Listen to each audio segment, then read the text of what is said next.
They began with a rule book, a prayer, and a signal only insiders knew. From cells to corners, whispers turned into orders, and the city learned what silence meant after midnight. Green lights flashed and coded talk. Soldiers moved in tight formation, blocks shifted hands without warning. Before sunrise, doors crashed, papers stacked, leaders fell, and new faces rushed to wear the crown. The brand spread in shadows, meetings, dues, discipline, and fear did the rest. Schools, stoops, and late-night storefronts became the places where power changed sides. This is the story of how order became leverage, how beef became territory, and how one name taught a city to look over its shoulder. Join us as we trace how a prison-born set became New York's most feared flag and what it cost the city to push back. Caribbean gangs started out tight on the East Coast, but the grip kept spreading. Dominican, Haitian, and Jamaican crews moved into more hoods across the United States. The growth came with a clear pattern. When the Caribbean community got bigger, the gangs followed the people and the money. The result was more street tension, more corner work, and more bodies on the line. This is the world the Trinitarios stepped into. And soon, they were not just another name, they were the name to fear. Fresh faces, school-age recruits, and a hard move into the local street economy. With numbers rising in Dominican neighborhoods, the crews had cover, and the crime picture changed quick. Drug deals, robberies, and violent assaults climbed, and the tri-state area felt the heat first. The question became simple: who was calling shots on the block? The Trinitarios formed in 1993 on Rikers Island. Two Dominican men facing separate murder charges, Leonides Junito Sierra and Julio Caballo Marin, sparked the start.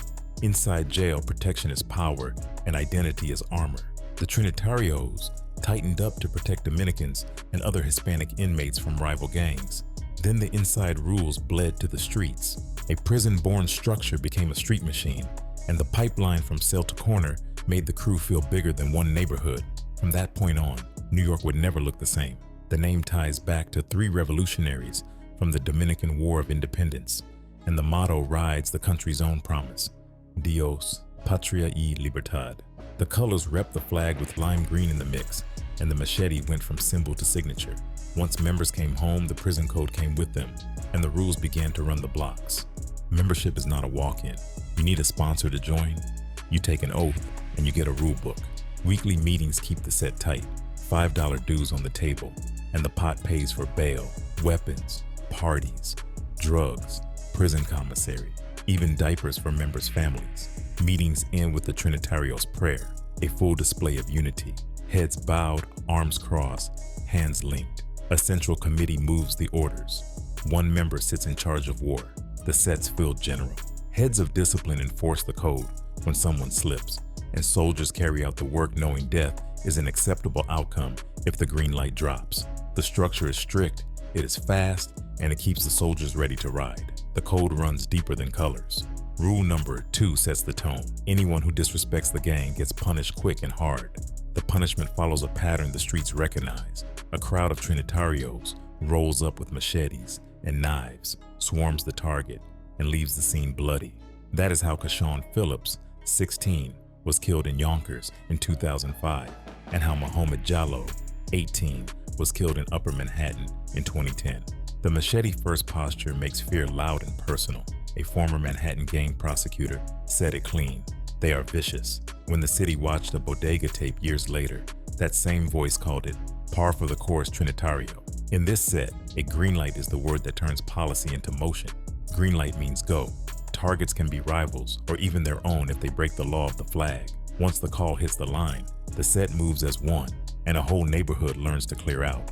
The crew runs both sides: prison politics and street pressure. Schools turn into recruiting grounds because pulling in young soldiers feeds the set for years. A soldier fresh out of school learns the Constitution before he learns his first corner. He sees how the committee talks, how the number 2 speaks for the number 1, and how the person in charge of war turns a rumor into a mission. He learns that disrespect is not debated, it is punished. A rule book and a prayer circle do more than build loyalty. They build a rhythm. Soldiers know when to show up, who to answer to, and how to handle a violation. That rhythm is why the crew can post in one borough at noon and have a unit ready to hit a rival by nightfall in another. Dominicans don't play sit in the Bronx and move like the second biggest Dominican crew, but on the streets that matter to this story, they are the Trinitarios' loudest rival. Where DDP pushes, the air changes. Where Trinitarios push back, The air snaps. 2 Dominican crews, 2 flags, 1 long beef. Sets watch each other's corners, and the old heads teach the young ones how to spot colors and code words from half a block away. When DDP planted boots near Trinitarios turf, every move turned into a test. Who holds the line, who folds, and who takes the next street by nightfall. Rival pressure also tightens the inside discipline. Break a rule during a hot beef, and heads of discipline will make an example fast, because the brand cannot look weak when the other flag is poking the border. What makes the Trinitarios dangerous is not just the violence, it is the order behind it. The central committee is the switchboard. Orders travel clean, set to set, borough to borough. The member in charge of war tracks beefs like a scoreboard, marking who owed who, which corners are on fire, and who on the roster can handle heat. That order turns a local crew into a network. You can see it in how their punishment lands. A disrespect in a school hallway can bring a carload 5 minutes later. The expansion proved the structure worked. The Trinitarios started hot in New York and New Jersey, but they did not stop there. Sets popped up in Georgia, Massachusetts, Pennsylvania, and Rhode Island. It wasn't magic, it was migration. As Dominican families moved, the crew followed, hunting for fresh ground and new cash streams. Orders could travel and punishment could land even when the shot caller sat 2 states away. That is how a local jail gang started to look like an East Coast network. The way they hold space shows why the name stuck. In a region where Caribbean gangs spread with the people, the Trinitarios stood out by running their jail rules on the street like a playbook. That is how a crew born in a cell block took over corners from the Heights to the Tri-State and kept moving until the network looked bigger than the borough it came from. As the numbers grew, the gang scene got louder and meaner. Drug trafficking climbed, robberies hit more homes, and assaults turned brutal. The tri-state area became the first warning sign that this was bigger than one borough. New York felt it. The message from the street was clear. The Trinitarios were no short-term crew. They were organized and they were ready to hold turf with steel and silence. And if that is how they rose, the next question is how they kept it. 2 years of quiet heat led to one loud morning. By March 10th, 2009, the feds and NYPD moved in on Upper Manhattan and the Bronx, saying they had a violent drug crew on lock, the Trinitarios. The play was simple and blunt. The message was colder. This crew wasn't just flipping packs. They were enforcing their lanes with steel and shots, and the city was finally ready to hit back. But the paperwork told an even harder story. Officials said the Trinitarios ran that 4-block strip like a storefront. Weed, fake ecstasy, cocaine, and crack moved hand to hand, while crews kept lookout and backed it with force. The indictment said members committed acts of violence to protect and expand the drug trafficking operation and to protect fellow members of the organization. That ain't just business talk, that's a street policy. And when a policy like that sits on a corner, the next step is always the same. Someone tests it and someone answers. The feds pointed to one flashpoint on January 19th, where a member allegedly told hitters to kill a rival dealer who stepped on Trinitarios turf. The order led to a shooting at 174th and Audubon. Nobody died that night, but the intent was crystal. Cross the line, take the smoke. That single call showed how the set moved, fast, loyal, and ready to press. It also gave the case a heartbeat the public could hear. And once a case starts to breathe like that, the takedown clock starts to tick. A federal official put the origin in one hard sentence. The gang was formed in prison to protect them from the Latin Kings and the Bloods. The story went further. Trinitarios grew out of the state system, including Rikers, and spread to the street with a name that officials said signified Trinity Brotherhood. Those prison roots shaped the code. Watch each other, hit back quick, use fear to hold the lane. Ties to the Dominican Republic were said to help their drug moves. Once that foundation hit Washington Heights, the block politics got heavy fast. Cops said a homicide back in November 2006 in Upper Manhattan pulled their eyes to the set in the first place. From there, they watched the crimes climb. Captain Jerry Farrell said it straight. Over the last couple of years, they started to delve into more and more violence. It wasn't just knife work anymore. As he put it, what began as slashings and stabbings with knives and machetes had now escalated to shootings and homicides. Then he dropped the line that summed up the rise. They got a little bolder as they got older. Bolder meant bigger targets next. Late Monday into early Tuesday, the roundup began. About 200 officers from NYPD, ATF, DEA, and more hit doors and pulled names off the list as a federal indictment unsealed.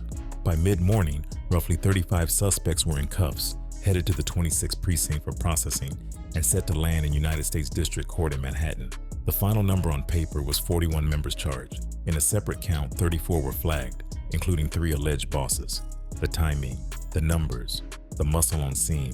It looked like a whole block getting reset in one storm. Detectives said they grabbed 20 pounds of marijuana, 50 grams of cocaine, and about $2,000 in cash. One of the recovered pieces was a .45 caliber semi-automatic handgun. Over the 20-month watch, cops said several handguns surfaced, including 3 9mm weapons and a .357 Magnum. That is not just evidence, that is leverage in court and pressure on the set. The paper trailed back the violence claim, and the steel on the table showed why the coroner stayed quiet when Trinitarios posted up. Next came the courtroom math. The United States Attorney's Office said the charges carried time from 5 years to life. The indictment spelled it out. Members of the Trinitarios committed and conspired, attempted and threatened to commit acts of violence to protect and expand their drug trafficking operation. Names surfaced too. Jonathan Feliz, Reynaldo Montilla, and Amantino Ramos were tagged as alleged leaders, with prosecutors saying Feliz ordered a failed hit on arrival. Paper like that can flip soldiers, but paper like that can also spark a set to dig in. And the street always has one more voice. Washington Heights residents did not buy the idea that a single sweep made them safe. One woman put it in a line that felt like the neighborhood's pulse. "It doesn't make me feel safer at all." Then she gave the reason every local understands. There's always going to be some left on the outside. They can't arrest everybody. The cops tallied around 250 documented members and more uncounted. That means one storm passed, but more clouds stayed. And when clouds hang like that, the next move decides who really owns the night. By 2011, the heat turned up again. The feds and NYPD dropped a new case on the Bronx Trinitarios gang, and this time they called it RICO. 50 members and associates got charged in one sweep, with 7 leaders named. The play covered racketeering, narcotics, and firearms, and it hit the Bronx sets that had moved loud for years. This wasn't random pressure. It was a second strike aimed right at the crew's backbone, with the city saying the Trinitarios had terrorized the borough for almost a decade. The message was simple. The door just came off the hinges. Manhattan U.S. Attorney Preet Bharara laid it out in plain words. Gangs like the Trinitarios are a cancer on New York's neighborhoods. He said they had terrorized a wide swath of the Bronx with dope and violence, and that the goal was to give residents back their peace. He added they had already prosecuted over 400 alleged gang members in 2 years, and the push was still rolling. When a Fed talks like that, the street knows the next move is already lined up, and the next crew on the list is about to feel it. The indictment said the Bronx Trinitarios gang ran like a criminal organization that protected its money with blood. With RICO in play, every move counts as part of the same machine, and that is how you flip crew business into federal time. The government framed BTG as an outfit that used fear, bodies, and steel to hold corners and shut down rivals, treating stabbings, shootings, and drug sales as pieces of one enterprise. Prosecutors put faces to the titles. Leonitza Sierra, Richard Gonzalez, Jose Cruz, Carlos Uriana, Edwin Kiriaco, Anibal Ramos, and Antonio Peña were named as leaders or members who directed the work: murder, attempted murder, kidnapping, and narcotics trafficking. And right where Richard Gonzalez sat in that list, the internal fracture showed its teeth. The split got real in 2011 when a Sunset Park leader tried to plant new sets in the Bronx without permission, a straight rules violation. Gonzalez, who had led in the Bronx and Manhattan before flipping later in court, said he greenlighted a beating on that Sunset boss. Detective Paul Jeselson backed the reason. Sunset had come into the Bronx and started recruiting, which was against the rules. That move cracked the glass. Sunset and the Shores started banging, and other Bronx sets lined up with Shores to beat Sunset back. The same year the feds hit BTG with RICO, the streets were already hot with in-house beef, and those green lights made the file look even darker. Inside the BTG, the indictment also called out a gang within the gang, the Bad Boys, headed by Cruz. That kind of subset keeps soldiers tight and orders clean. It gives the set a ready-made crew for pressure missions and gives prosecutors a ladder to trace who gave what call when the shots and stabbings start to stack up. In a case like this, a subset becomes a wire through the whole body. The numbers were heavy. 49 defendants were hit with a conspiracy to move more than 100 kilograms of marijuana, plus 28 grams and up of crack, along with powder, oxycodone, and suboxone. That is weight with receipts. The paper said BTG moved product in bulk and kept the corners fed, while the violence made sure nobody undercut the price or poached the foot traffic. It painted a picture of a crew that turned a 4-block run into a pipeline and backed it with muscle. Guns were the second count of language the court understood. 43 were charged with using and carrying firearms during and in relation to the racketeering conspiracy, and with possessing guns in furtherance of that same conspiracy. 13 got tagged for firearms trafficking without a license, on paper that is pistols and pipeline, and it matches the street rumor. The Trinitarios didn't just carry to pose, they carried to enforce. When the feds write it out that way, every barrel becomes a brick in the wall. Cops and agents executed 22 court-approved search warrants tied to the case. During the arrests and searches, they seized marijuana, cocaine, heroin, and ecstasy, along with at least 2 firearms with ammo, 2 machetes, and multiple knives. That mix shows how the crew moved. When machetes sit next to pistols, the neighborhood stays quiet at night. Blades keep the brand scary. Firearms keep the rivals far. But once that evidence lands in a federal case, it becomes leverage, and leverage turns into long bids if the jury believes the story. The strike was coordinated and fast. 33 defendants were grabbed in New York late night and early morning. 3, Sierra, Juan Nunez, and Jonathan Majdansky, were already locked on state cases. Another, Jonathan Evangelista, got picked up in Georgia. The sheet also listed names still on the run: Alfred Lafford, Cesar Almonte, Carlinel Paulino, Ronald Peralta, and others. 2, Antonio Pena and Julio Brito, were believed to be in the Dominican Republic with extradition on deck. When a crew stretches across borders, the chase stretches too, and that makes the headlines travel. The counts carried real time. Racketeering conspiracy meant up to 20 years. The drug conspiracy with the weights listed carried a 5-year mandatory minimum and up to 40 years. Using and carrying firearms during and in relation to the racketeering conspiracy came with a mandatory minimum of 10 years, stacked on top of any other sentence and up to life. Firearms trafficking carried up to 5 years. The case went to Judge Paul A. Engelmeyer in Manhattan Federal Court, with the Violent Crimes Unit running the prosecution. The warning stayed clear. The charges are accusations, and the defendants are presumed innocent. But the exposure was steep, and the calendar was not on anyone's side. The agencies lined up and spoke the same language. DEA said law enforcement caught up with the drug trafficking organization, known as the Trinitarios again, with 30-plus arrests tied to multitudes of illicit narcotics. NYPD Commissioner Raymond W. Kelly said, "The bad boys are out of their narcotics-related business of shootings, stabbings, and gun trafficking." ATF called it the second in-depth strike against this violent gang, which terrorized Upper Manhattan and the Bronx. ICHSI said it was a continuing attack on violent gang members to get them off New York City streets.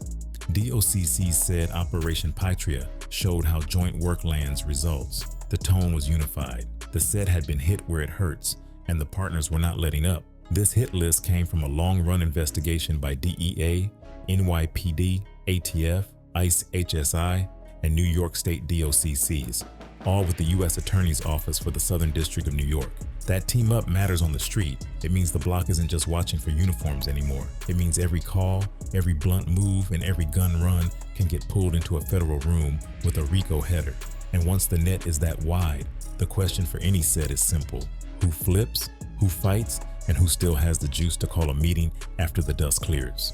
As the case rolled forward, the map kept evolving. The Sunset versus Schurz conflict that flared when Sunset tried to plant sets in the Bronx without clearance showed how discipline and ego could collide inside the brand. A green light on a Sunset leader wasn't just a beating, it was a statement that the Bronx would police its own borders. That same iron rule made the Fed's theory cleaner.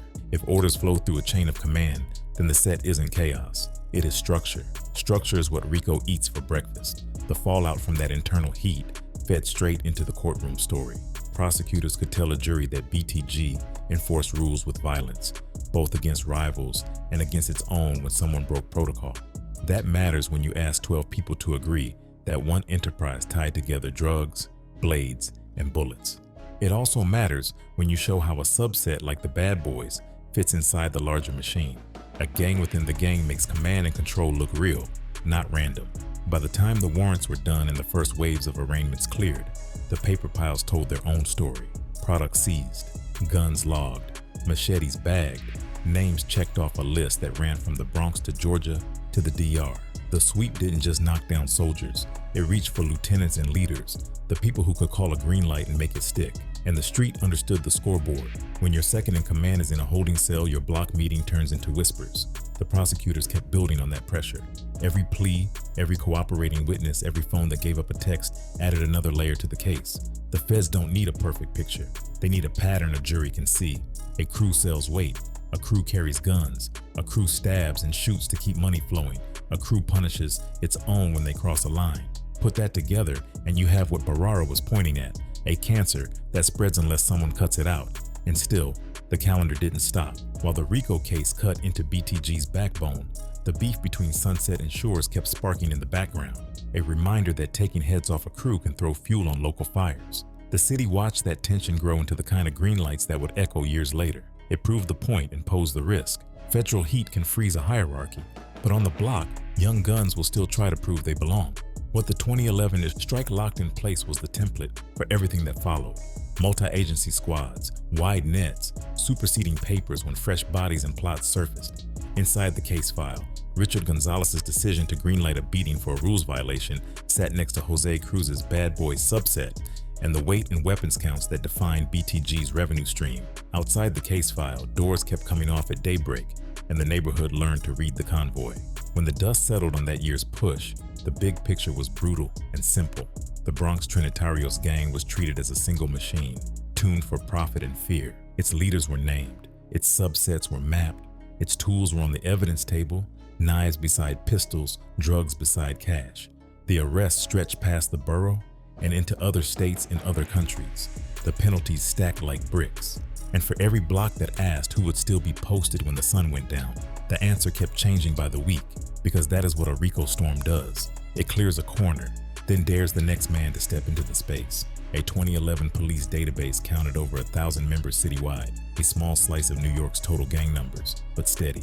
The name travels, and when the name travels, the tactics travel with it. The next hit came with a headline and a punch. Prosecutors said 40 top players were indicted on murder, racketeering, weapons, and drug charges, and Manhattan U.S. Attorney Preet Bharara called the list stunning and ran it down. 9 murders, 24 attempted murders, racketeering, robbery, assault, firearms offenses, and drug trafficking. Then dropped the line that matched the city's fear.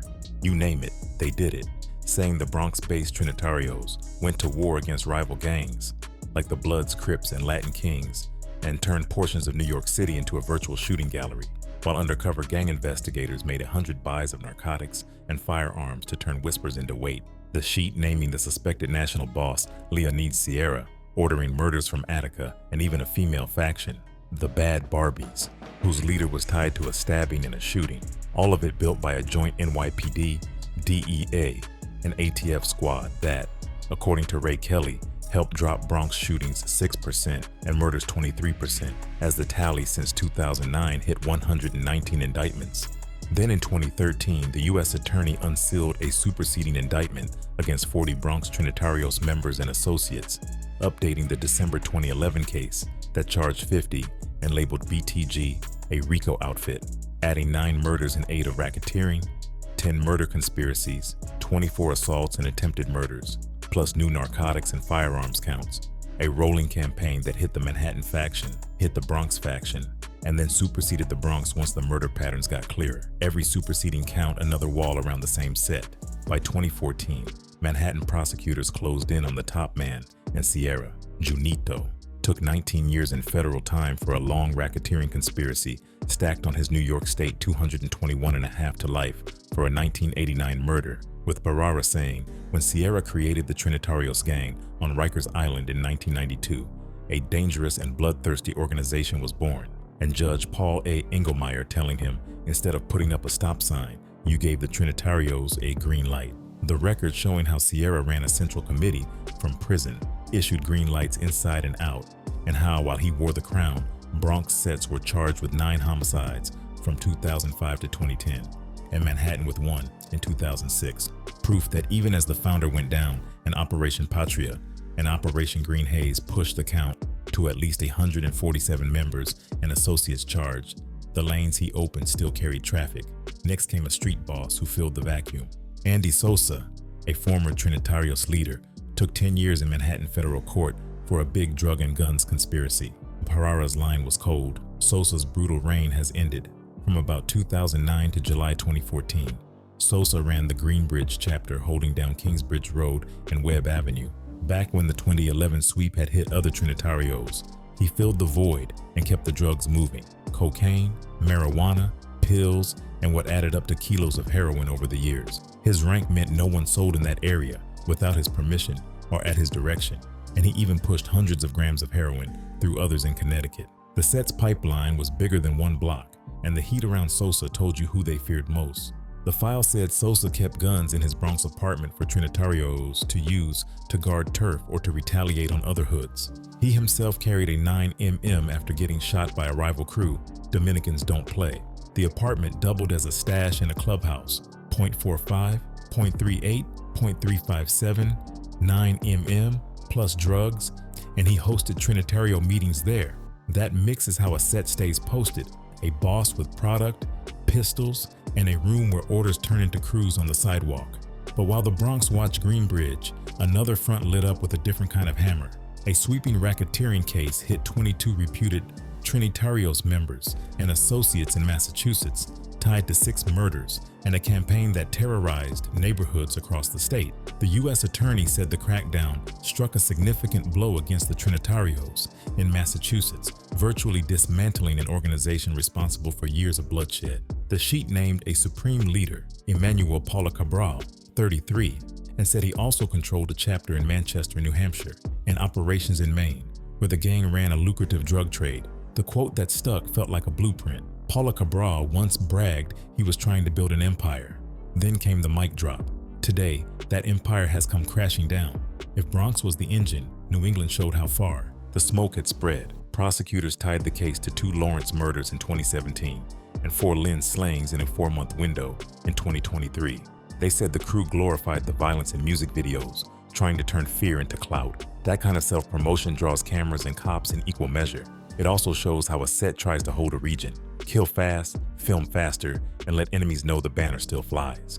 But once that footage meets a racketeering file, every frame becomes a receipt. And when the receipts pile up, the only question left is who can still rally soldiers when the boss's words get read back in court.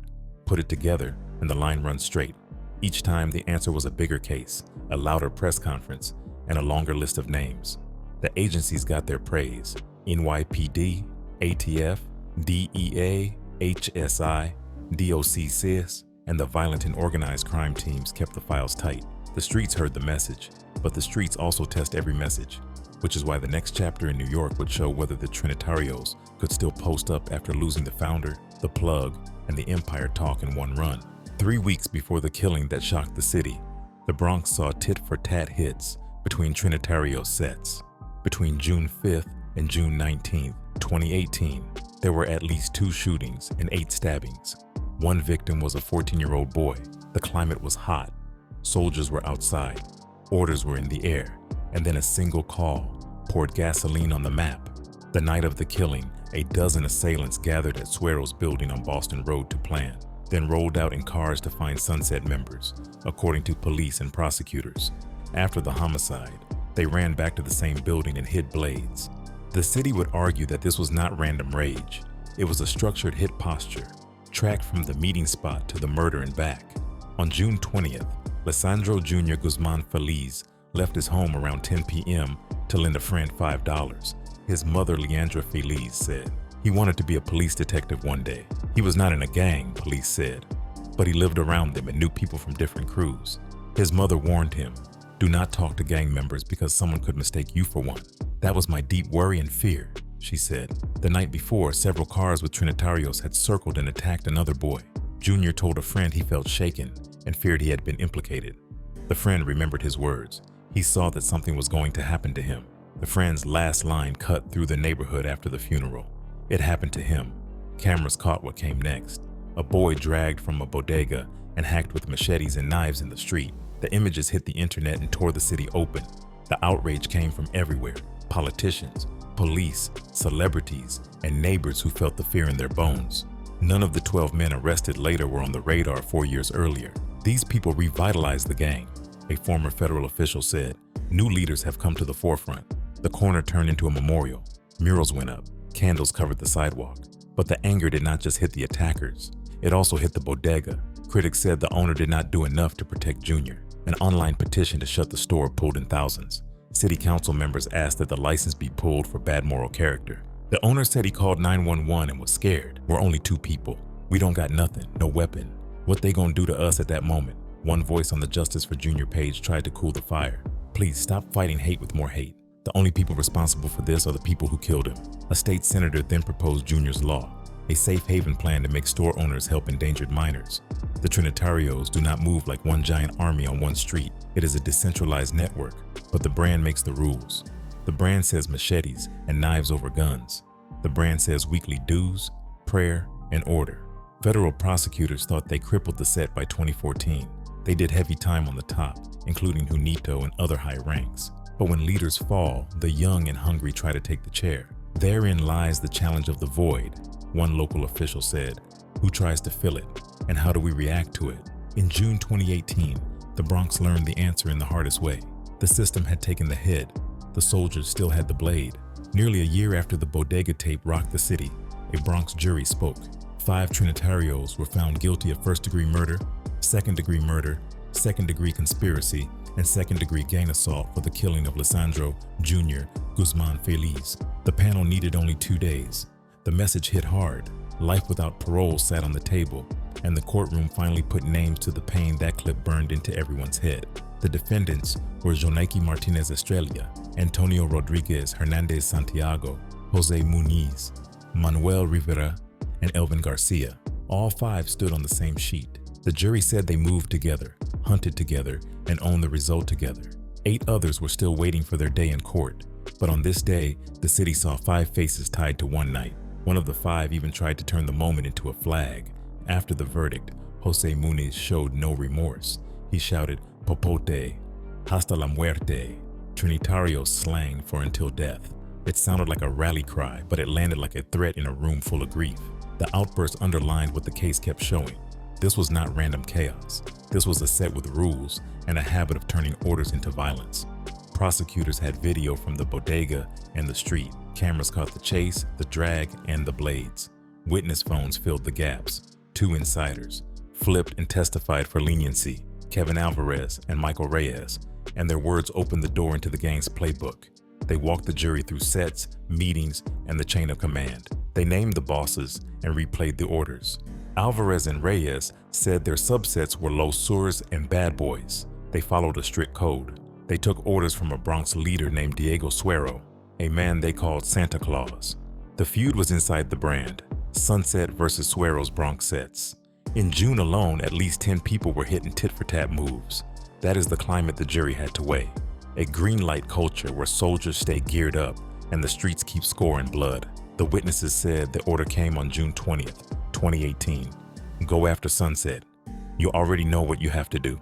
They gathered outside Suero's building on Boston Road, smoked hookah, played music, and waited for the call to slide. Frederick then, the second in command of Los Sures, also known as Colita, told the crew to roll to Little Italy and the Bronx to hunt. Mr. Reyes broke the order down to its bone. In order to do any kind of damage, the instruction was simple and savage. If you have a gun, you shoot. If you have a knife, you stab. If you have a machete, use the machete. That line matched the brand. The men cruised in 4 cars. They spotted Junior and tested him with code Sunset Popo, then 1090, a password Los Surs used to identify Sunset members.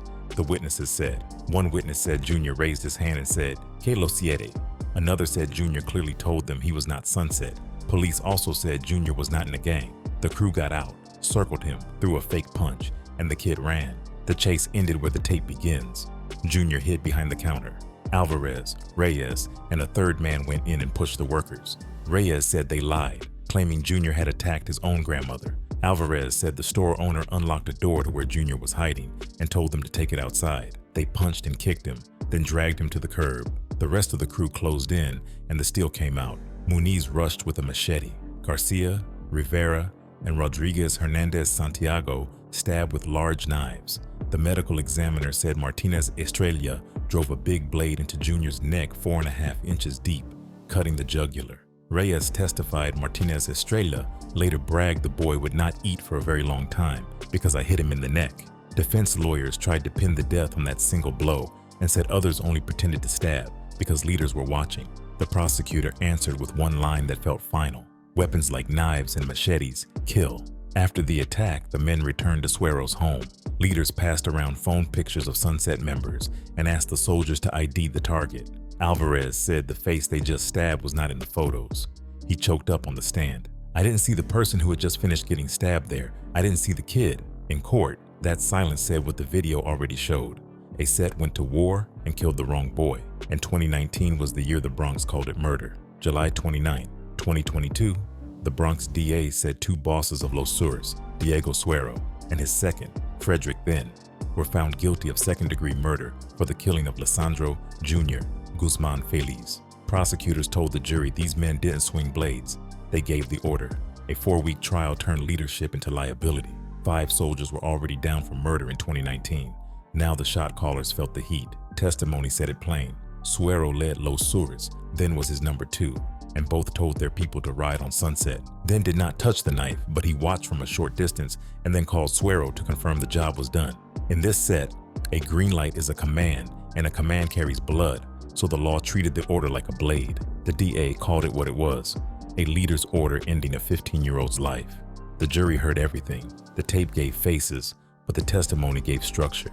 That mix turned a street rumor into a courtroom map of how Los Sures kept score. Testimony said weapons got tucked away, and a member with a cut hand got help inside. Then phoned in the update, and the bosses handled cleanup like it was routine. Evidence showed a message to Suero that said, "You are the one that gave the light for the kid," and Suero replying, "Yes, for all of Sunset." In Trinitarios slang, that is the green light. For a jury, that turns whispers into weight. For a set, it proves the hierarchy is real. The OG signs off, the soldiers swing, and the block learns a lesson. Surveillance later showed Suero paying for and waiting with one convicted co-defendant to get his hair dyed, an attempt to make the face on the tape harder to match. That small scene said a lot. It also undercut any claim that this was chaos in the moment, which made the next date feel like the only ending the case could have. After the guilty verdicts, sentencing landed. Judge Martin Marcus gave Suero and then 25 years to life for second-degree murder. The DA said it straight. Leaders told members to act, and a kid died on the sidewalk. 5 soldiers were already serving time from 2019, and now the bosses caught the max line their charge allowed. The Bronx heard the promise. Another chapter closed.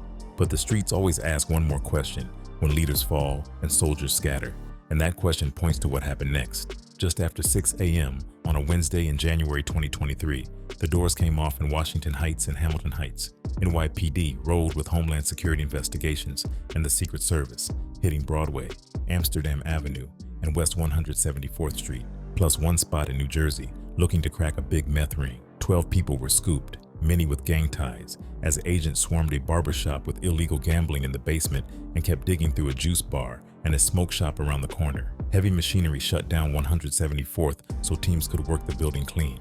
One Fed said they were after really bad people. On the block, the quote was colder and real. "They good people. Everybody got to eat." But the paperwork coming to federal court said drug and gun charges were waiting. The message hung in the summer air like sirens. The Heights just got clipped, and more names could be next. By May 7th, 2024, the feds brought a different kind of hammer. William Jones, known as Principe, a high-ranking Trinitario, got life in federal time for luring Frederick de la Cruz from the Bronx to Suffolk County back in December 2019 and shooting him next to a cemetery because he was a confidential informant. The U.S. attorney said it straight. Jones executed in cold blood and will spend the rest of his life inside. The jury conviction followed an 8-day trial in October 2023 and landed on top of Jones's past, an October 1993 murder with a Tech 9 MM, a 1994 second-degree murder conviction, a 9-to-life sentence, parole in 2008. This time the sheet read racketeering conspiracy, murder in aid of racketeering, and murder with a firearm. FBI, NYPD, and Suffolk County PD got the credit, and the takeaway was simple. Snitch hunting carries a life bill. September 20th, 2024, another verdict dropped.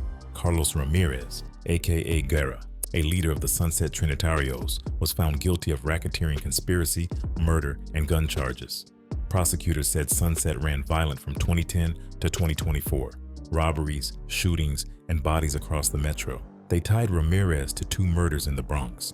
Michael Beltre, 17, shot on October 23, 2013 after Ramirez struck and held him for the hit, and Jordani Correa, 19, shot multiple times at point-blank range inside an apartment on November 2, 2014. The file also said Ramirez tried to murder a former Sunset boss inside MDC Brooklyn on February 28, 2023, slashing and stabbing because he thought the man cooperated. In the set, he rose high, both on the street and while locked, and branded himself a devil soldier messenger with matching tattoos for the killings. The U.S. attorney said families waited for justice. Now a mandatory lifeline is on deck at sentencing. June 13, 2025, the Eastern District lit up a Queens feud inside the brand. Pedro Serrano, known as Papo, the boss of the Ozone Park, said, got 183 months for a drive-by that wounded 3 on June 29, 2021. Prosecutors said it was part of a months-long conspiracy to murder rival Trinitarios sets, with OZP beefing heavy with Southside crews from Queens and Brooklyn. The play was classic war mode. Roll from the house, spot the rivals near 77th Street by Jamaica Avenue, open up from a moving car. Cops counted at least 13 shell casings, and one victim took a round to the back of the head. Serrano pulled in Pipa, Albert Santana Fernandez out of Pennsylvania, to help, and Pipa pled guilty in October 2024 and waits on his date. The quotes told the story. Ruthlessly committed, waged a reckless shootout, and the sentence told OZP their leader just left the field. By February 2025, the wave reached New England again. Federal agents arrested 22 reputed Trinitarios members and associates on a racketeering indictment that lists 6 murders in Lawrence and Lynn between 2017 and 2023. The picture is the same play in a different zip code, a crew pushing dope and body work, a task force stacking receipts, and a courtroom waiting to count every hit. Tie that to the Queen's sentence, the Sunset conviction, and the life bid for Principe, and you see the pattern the brand cannot hide. Sets post up, beef breaks out, and the next headline reads like a roster. The calendar keeps turning, the indictments keep stacking, and every set that moves under the Trinitarios name has to ask the same question before the next ride. Who is ready to take the heat when the doors come off at 6 a.m. again? The lights dim, but the picture stays sharp. A set born in a cell wrote rules that outlived the bars. At the center of the legend sits a name that won't fade, Leonidas Sierra. By many accounts, the gang's national boss, the mind behind a big slice of Trinitarios business, and his stacked sentences top 2. Centuries, a number that reads less like time and more like a warning. The reach didn't stop at our borders. Even overseas, the name rang out. In 2016, Italy's publication, Il Giornale, ran a long piece in Italian, laying out the crew's playbook and muscle in Milan, and even trying to link recent street violence there to this banner. Different language, same fear. When a prison code can cross oceans and claim space in another city's night, you see how a brand becomes a shadow. Victims were left behind. Families stood by murals and candles, asking why. Stores locked early. What does a city do when it cuts off the head and another head grows back? Who is really calling shots when the OG is caged and the lieutenants fight for the chair? How far can a prison-born rulebook travel before it breaks? Can courts close a chapter if new sets keep writing the next one? And when the sirens fade tonight, who is still posted up on your corner? Let us know what you think in the comments box below. And if you liked how we presented you this video, hit that like button and make sure to subscribe for more.